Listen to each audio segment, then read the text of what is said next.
Okay, find the area bounded by this curve, the x-axis and the values -1 to 1. So the good thing about this is it doesn't really matter what this looks like, because what we can notice, I'm just going to draw it like this because I don't know what it looks like, and that's not what the question asks for anyway, but there is something we can spot. The reason I drew it above the axis was because I know that e to the something is always positive, plus e to the something is always positive. So when you add them, you're going to get positive number times by half. So this value is always above the axes. And we're looking at the value between -1 and 1. If you're sharp-eyed, you can also spot there's symmetry on either side, because there's a symmetry thing here. So the actual area on this side is going to equal the area on this side. So you could use that to make your life a bit easier. But I'm personally not going to worry about that. It's illustrated in the examples. So I'm just going to work out the area integral y dx between -1 and 1. And as we said, because of the symmetry of this thing either side of the x-axis, we could have said that that was twice the area between 0 and 1 y dx. And that's the way that the example in the notes is done. But I'm just going to take it from this first one, because you won't necessarily notice that when you're doing a problem. So we've got -1 to 1 then, and I'm going to run the half through. It's half e to the 2x plus a half e to the -2x.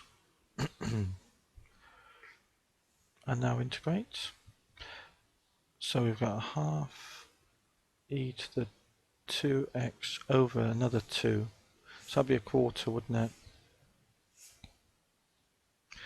And here we've got a half e to the -2x over -2, so that changes that to -1/4.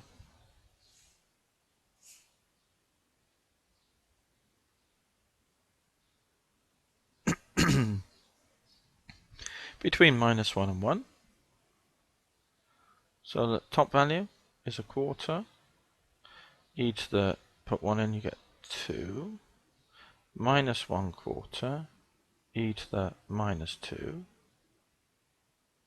Take away bottom value, 1/4 e to the -2 minus 1/4 e, put -1 in, e to the 2.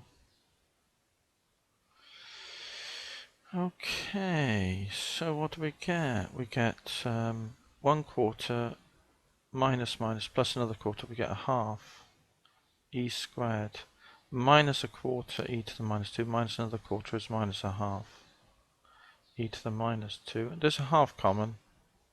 Notice how it doubled it up, because there's this value and that value are basically the same. You're just doubling everything up twice, so this side and that side in a sense. Okay, so you get e squared minus e to the -2. Let's type that in the calculator. So we get 0.5 times bracket e to the squared, ground level, minus e to the -2, ground level, close bracket, equals 3.627 to 3 dp.